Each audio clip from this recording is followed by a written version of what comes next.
Assalamualaikum warahmatullahi wabarakatuh.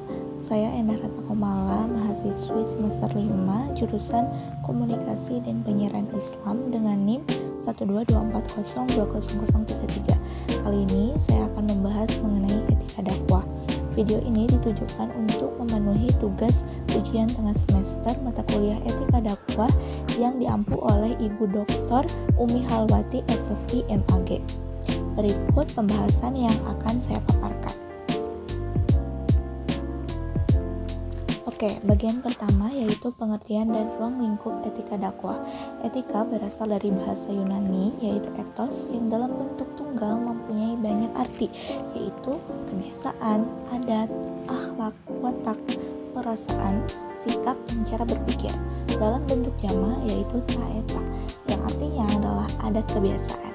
Jadi, etika adalah standar-standar moral yang mengatur perilaku, bagaimana bertindak dan mengharapkan orang lain bertindak. Sedangkan kata dakwah berasal dari kata kerja da'a yad'u da'watan, yang berarti mengajak, menyeru, memanggil. Kemudian menurut istilah, dakwah adalah mengajak manusia kepada kebaikan dan petunjuk Allah, serta menyeru kepada kebiasaan yang baik dan melarang pada kebiasaan yang tidak baik agar mendapat keberuntungan di dunia dan di akhirat. Dari penjelasan tadi dapat diambil kesimpulan bahwa etika dakwah adalah ilmu yang mempelajari aspek-aspek mendalam dari perbuatan dakwah, keputusan-keputusan tindakan dalam dakwah, pertanggungjawaban moral dalam dakwah, sehingga melahirkan suatu pengetahuan dalam membangun akhlak dakwah. Nah, itulah pengertian dari etika dakwah. Selanjutnya, mari kita bahas mengenai ruang lingkup etika dakwah yang mana meliputi 1. Analisis objek pandangan nilai. Analisis ini tergantung pada objek nilai, yakni terlepas dari kecenderungan agama, kesenian, kebudayaan, dan lain-lain. Atau istilahnya murni dan alamiah, bersifat objektif. Kemudian dalam analisis ini juga tergantung pada subjek penilai atau bersifat subjektif, seperti cara pandang terhadap sesuatu bisa berbeda. Contohnya, cara pandang seorang agamawan akan berbeda dengan sekularis. Kemudian yang kedua, analisis aktivitas menilai. Dalam analisis ini, etika dakwah memperhatikan apa yang dinilai, apa yang dijadikan standar untuk penilaian, dan bagaimana cara menilainya.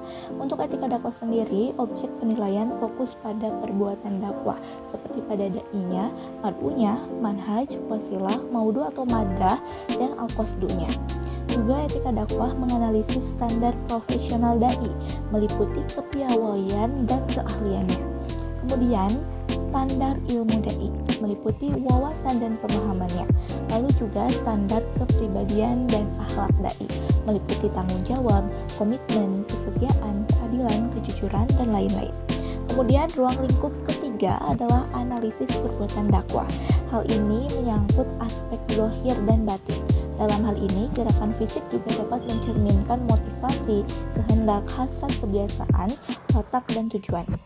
Lalu juga menyangkut etika, yang mana kita ketahui etika itu terkait dengan nilai-nilai, norma, peraturan, adat, dan kebudayaan yang berlaku dan terdapat di tengah masyarakat.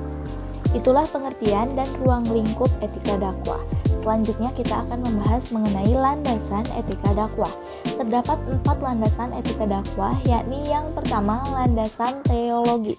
Menurut landasan ini, ciptaan Allah yang paling dicintai adalah orang-orang yang beriman, dan yang paling sempurna imannya adalah yang paling baik akhlaknya. Itulah mengapa etika dakwah sangat penting untuk dipelajari.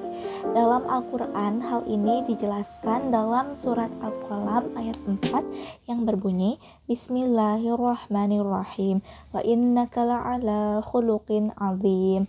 Artinya, dan sesungguhnya kamu benar-benar berbudi pekerti yang agung. Kedua, landasan filosofis. Kenapa kita harus beretika dan bermoral?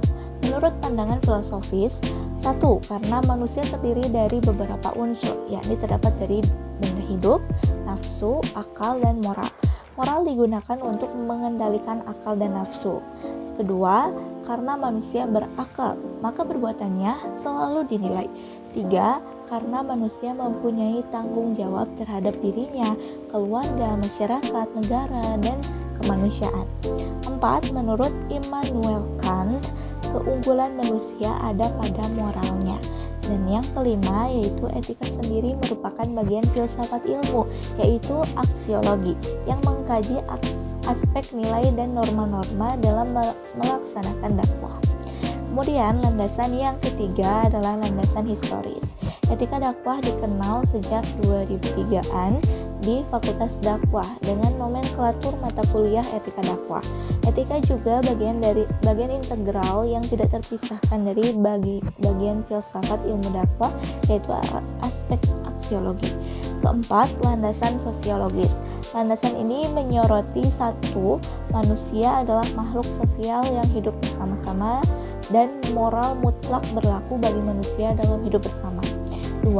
Manusia adalah makhluk yang berbudaya dan hakikat dari makhluk berbudaya itu sendiri merupakan makhluk sosial, makhluk rasional, dan makhluk yang bermoral. Selanjutnya akan kita bahas mengenai pendekatan dan teori etika dakwah. Pendekatan etika dakwah menggunakan dakwah pendekatan etis. Dakwah etis sendiri adalah dakwah yang menjunjung tinggi nilai-nilai etika. Nilai-nilai etika adalah sekumpulan nilai yang diakui dan dibenarkan karena konsepnya sudah disepakati oleh para ulama. Kemudian teori etika dakwah bersumber dari yang pertama ajaran Islam, yakni Al-Quran dan hadis. Menurut Al-Quran, berdakwah itu harus dilakukan secara hikmah atau bijak, yakni bahasanya adalah dakwah bil hikmah.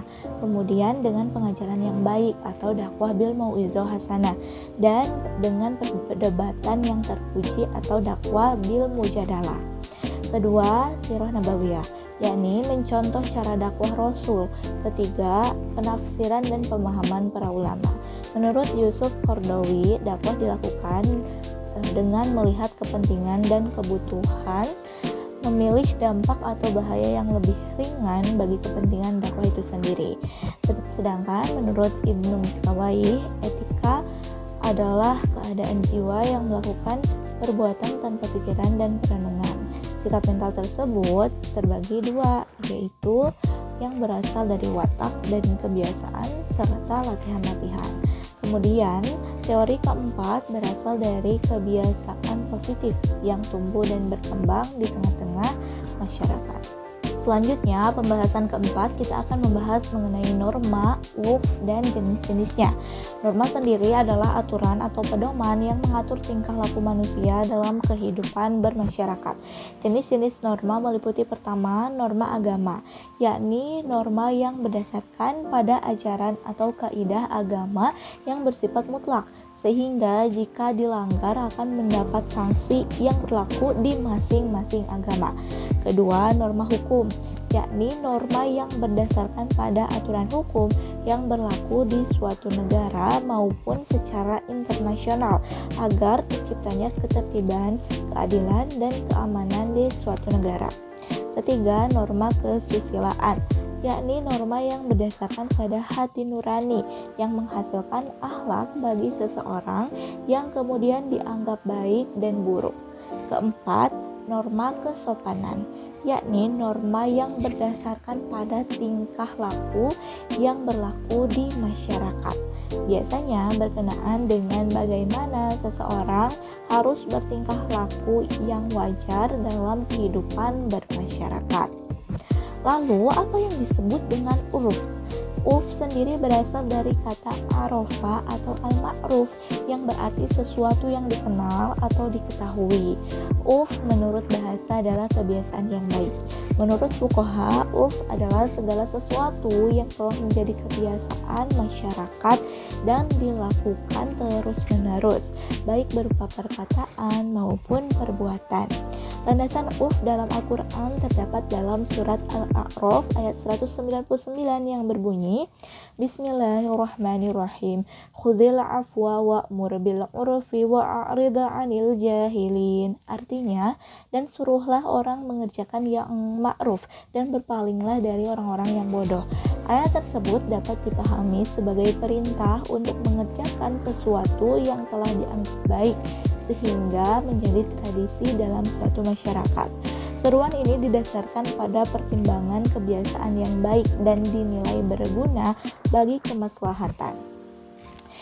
Nah, ternyata tidak semua bisa dijadikan sebagai dalil untuk menetapkan hukum Islam. Maka dari itu, kita harus mengetahui macam-macamnya. Dari segi objeknya, meliputi lafzi, yakni kebiasaan masyarakat dalam menggunakan ungkapan. Contohnya seperti sebutan daging yang digunakan untuk menyebut seluruh daging yang ada. Kemudian amali, kebiasaan masyarakat yang berkaitan dengan perbuatan biasa maupun muamalah. Contohnya kebiasaan libur kerja di weekend. Lalu dari segi cakupannya, terdiri dari am, yaitu kebiasaan masyarakat yang telah umum berlaku di berbagai tempat. Contohnya adalah menggunakan bendera kuning sebagai pertanda adanya seorang yang meninggal. Lalu khos, yaitu kebiasaan masyarakat yang berlaku secara khusus di suatu tempat tertentu dalam waktu tertentu juga, sehingga tidak berlaku di sembarang tempat. Contohnya adalah pemakaian mukena untuk muslimah beribadah. Hal ini hanya dilakukan oleh umumnya muslimah di Asia Tenggara saja. Lalu yang terakhir yaitu dari segi keabsahannya, terdiri dari sahih, yaitu suatu hal baik yang menjadi kebiasaan masyarakat dan sesuai dengan syariat tanpa sampai menghalalkan yang haram maupun sebaliknya. Contohnya adalah kebiasaan tidak boleh membawa istri pindah dari rumah orang tuanya sampai mahar yang diberikan diterima secara penuh. Kemudian fasid, yaitu suatu hal yang menjadi kebiasaan masyarakat dengan cara menghalalkan yang diharamkan hukum Islam. Contohnya adalah kebiasaan menyajikan minuman keras di hajatan pernikahan. Oke, kita lanjut ke pembahasan kelima atau pembahasan terakhir, yaitu mengenai akhlak, penampilan, dan kepribadian dai. Akhlak dai adalah akhlak Islam yang dinyatakan dalam Al-Quran dan Sunnah, ditetapkan dalam tingkah laku kehidupan sehari-hari.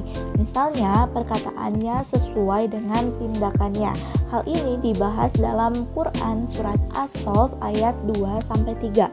Kemudian bersikap lembut, tidak kasar, pemaaf, tekad kuat, tawakal. Ini terdapat dalam Quran surat Al-Imran ayat 159. Lalu rendah hati terdapat dalam Quran surat Al-Furqan ayat 63. Kemudian ikhlas dalam setiap pekerjaan terdapat dalam Quran surat Al-Bayyinah ayat 5. Kemudian misalnya dai harus optimal dalam melaksanakan dakwahnya terdapat dalam Quran surat Ar-Rahman ayat 60. Lalu mengenai penampilan dan kepribadian dai. Penampilan luar atau penampilan fisik meliputi pakaian, karakteristik fisik seperti ketampanan atau kecantikan. Sedangkan penampilan dalam atau kepribadian adalah sifat yang dimiliki seseorang yang berkembang apabila orang tersebut berhubungan dengan orang lain.